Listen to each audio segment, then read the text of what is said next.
Tradisi Kotek Lemah merupakan tradisi yang sudah menjadi bagian dari kehidupan masyarakat lama lera. Hal ini menunjukkan bahwa kebudayaan yang sudah turun-temurun dilakukan sangat memperhatikan simbol adat istiadat di dalamnya. Tradisi Kotek Lemah dilaksanakan pada saat musim Levanua atau musim kemarau mulai tanggal 1 Mei hingga tanggal 31 Oktober. Masyarakat percaya bahwa Kotek Lemah merupakan pemberian dari amal rawulan tanah ikan dan juga restu dari para leluhur untuk kehidupan mereka. Adapun berbagai ritual yang senantiasa dilakukan sebelum tradisi Kotek Lemah ini dibuka, mulai dari ritual pemberkatan, pemberian sesajian kepada nenek moyang, nyanyi-nyanyian, kidung, dan juga panggilan para leluhur. Masyarakat percaya bahwa Tuhan dan leluhur akan memberikan keselamatan serta hasil yang melimpah. Setiap ritual yang dilakukan selalu berhubungan erat dengan amal rawulan tanah ikan sebagai pemilik kehidupan dan juga para leluhur. Mereka percaya bahwa apapun yang mereka lakukan akan berdampak positif apabila mereka memohon bantuan amal rawulan tanah ikan dan juga restu dari leluhur. Dari kepercayaan ini, saya kemudian menyandingkan dengan pemikiran dari Niniam Smart yang mengatakan bahwa agama terdiri dari 7 dimensi, yaitu ritual, mitos, doktrin, etika, pengalaman, organisasi, dan materi.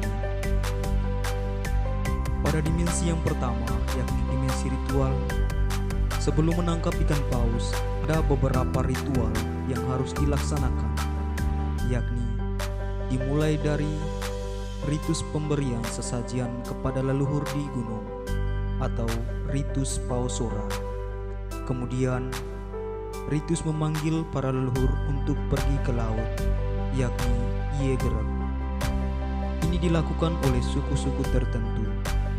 Kemudian upacara pembersihan diri, dan yang terakhir ritus pemberian sesajian kepada leluhur di laut. Ritus ini dilakukan pada tanggal 1 Mei sekaligus membuka musim melaut.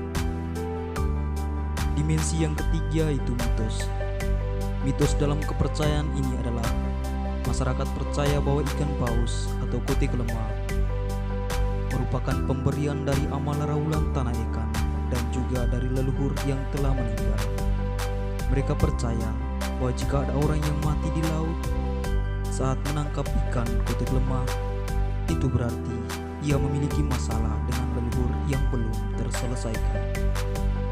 Dimensi yang ketiga yakni doktrin. Dalam ritus tersebut terdapat aturan-aturan yang harus diikuti. Salah satunya itu bagi Lamafa selaku juru tikam, ia harus membersihkan diri sebelum melaut. Yang kedua, orang yang memberikan sesajian kepada leluhur, baik di laut maupun di darat, adalah tuan tanah. Dimensi yang keempat yakni etika. Etika yang ada dan selalu dihidupi oleh masyarakat Lamalera dalam tradisi Kotek Lemah adalah penghormatan terhadap amal rawulan tanah ikan dan para leluhur yang telah memberikan makanan sebagai sumber kehidupan.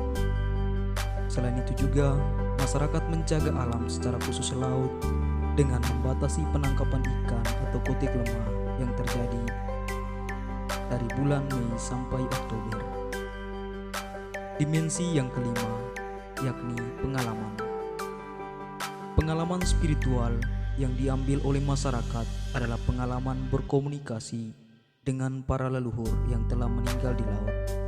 Ini sebagai bentuk saling berinteraksi antara yang telah meninggal dan yang masih hidup. Selanjutnya dimensi yang keenam yakni organisasi. Struktur organisasi yang dijalankan dalam kepercayaan tradisi Kotek Lemah adalah berawal dari kepala suku, kemudian turun ke Likatelo atau perwakilan 3 suku, kemudian pelaksana ritual, dan yang terakhir Atamolang yang selanjutnya adalah masyarakat setempat. Kemudian dimensi yang ketujuh yakni materi. Materi yang dipakai antara lain beledang sebagai sarana untuk berjumpa, memberi makan para leluhur di laut, dan sarana menangkap ikan paus. Selain juga itu, ada tempuling, yakni bambu khusus yang digunakan saat upacara atau tradisi kotek lemah, dan juga tali dan alat-alat lainnya yang masih banyak digunakan.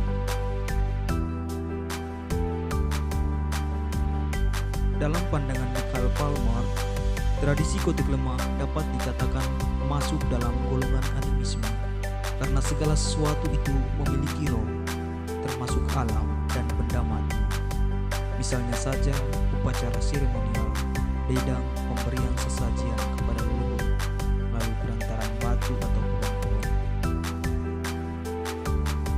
Masyarakat Lamalara sangat menjunjung tinggi nilai-nilai lokal yang dapat mengatur keberlangsungan hidup mereka. Dimensi nilai lokal memiliki aturan atau nilai-nilai yang harus ditaati setiap warganya.